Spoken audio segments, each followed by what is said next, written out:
Hey guys, MCU Collector here with the next video on the Hasbro Marvel Legends series Spider-Man Wave 11 Kingpin Build-A-Figure. Here we have the silver Sable figure, and what a great looking figure it is, and I think it's going to be one of the most anticipated of this wave. And a few folks, I know a few folks are actually going to double up on this figure because the body itself will work well for a Lalandra figure when we get the Walgreens exclusive Rogue that's going to come with the additional Lalandra head. So I think lots of people are going to be doing that. So Silver Sable down at the bottom. Back to Spider-Man characters since we kind of deviated with the Night Thrasher figure here. Awesome artwork of Silver Sable herself. In the side artwork, if you played the PS4 Spider-Man game, all the characters in that film, really differ from their comic counterparts. But for some reason, this picture of Silver Sable really reminds me of how she looked in the video game. But that's probably just me. Here on the back of the package, we get a look at the figure and then all the figures in the wave. Again, it is a 7-figure wave with 6 figures to build Kingpin.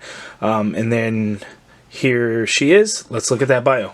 Okay, Silver Sable. Fearless mercenary Silver Sablanova makes her mark as a skilled martial artist and lethal sharpshooter. So pretty interesting. There she is. Let's open it up and take a look at her up close. Okay guys, and here is the Silver Sable figure out of the package in a very good looking figure.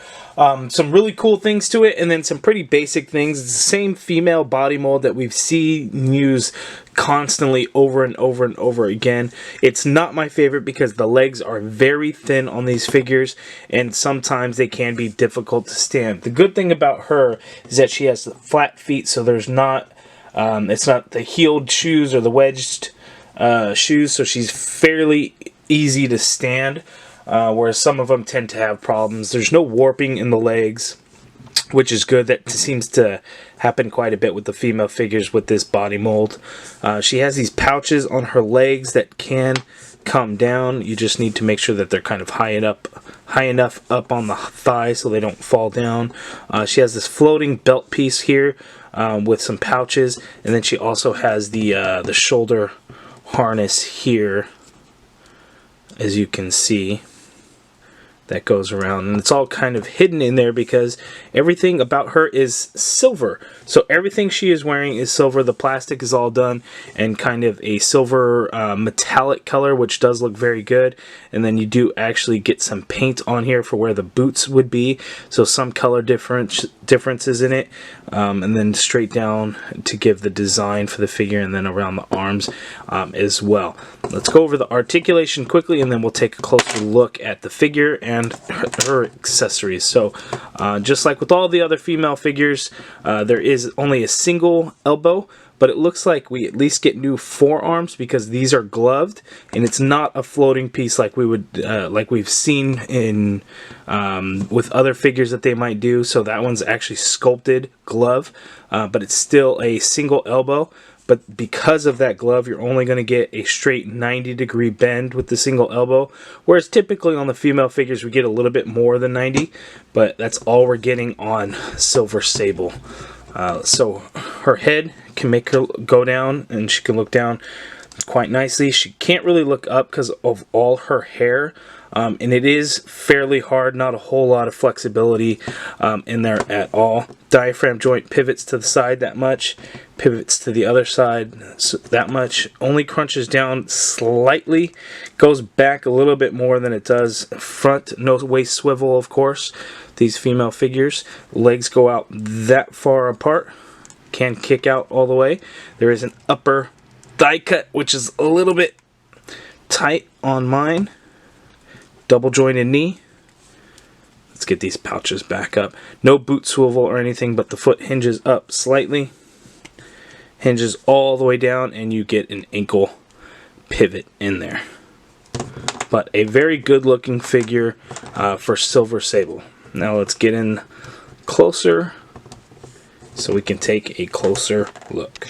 Okay, here's a closer look at the Silver Sable figure. So before we look at her, we'll take a look at her accessories. She comes with 2 guns. These are those very odd looking guns that came with Domino. Unlike Domino that were colored all purple, these are done in a dark gray or slash plastic, black plastic. There's no design to it in paint or anything like that at all, but there is good sculpt to it. But we have seen these in the past, nothing new there. And then she also comes with the left arm to Kingpin. So in looking at her, the paint apps on this figure are pretty good. There's not a whole lot because, again, the figure is all in silver. And mostly it's just all in what the sculpt of it is, the plastic, and not paint. But here, the design going up straight through her body. Looks like there's a spot right in the center there where they may have missed the mark. That's probably a one-off on mine. The paint does go through the diaphragm joint, so when you crunch it back, the paint is still there, so you still see that line. And then right here, it looks a little odd there, like the line, it just missed a little bit of the paint. I'm sure mine is a one-off there, so nothing to be concerned about. Now, one thing, because on this plastic we get a metallic silver to the entire figure, we do get some of that marbleization in here. So on her chest, on her right side, you see a lot of that marbleization, where it looks kind of odd because it's only on one side, so it just kind of throws off the symmetry of the figure. But that's, again, going to be a one-off that's on mine as well. And then lots of silver paint where her neck is. Looking at her head, we actually do get a little bit of blue throughout her white hair. So some wash in there to really define the hair, unlike the Black Cat figure that did not get any blue wash in it this go around. Then her face looks very good. She's got some crazy looking silver eyebrows going. Her eyes are painted pretty nicely, blue eyes, and then kind of a magenta color for her lipstick, and I think the head sculpt comes out looking good. Silver headband, as you could tell, there is a silver theme going with Silver Sable.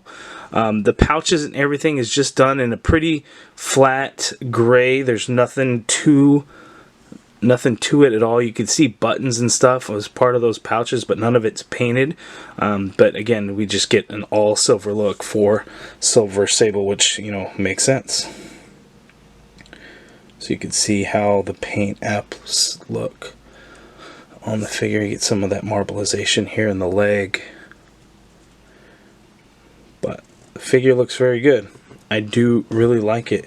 It's great to get all these different characters that go in the Spider-Man comics, so it's nice that we're getting so many more, and I believe this is the first Silver Sable figure that's ever been released, and you guys correct me if I'm wrong. I don't know if there's been an older Toy Biz figure that's been released. I don't think there has been, but maybe there is. You guys let me know down in the comments below. But there's your closer look at Silver Sable. Very good looking figure, and I do have a second one of these because I will be doing the Lalandra swap out when the the Mystique Walgreens exclusive figure gets released. So there she is. If you guys have any questions, let me know down in the comments below. Hit that thumbs up if you guys like the video. Subscribe if you haven't already done so. And as always, thank you for watching. Stay tuned. Next figure up is going to be the Red Goblin.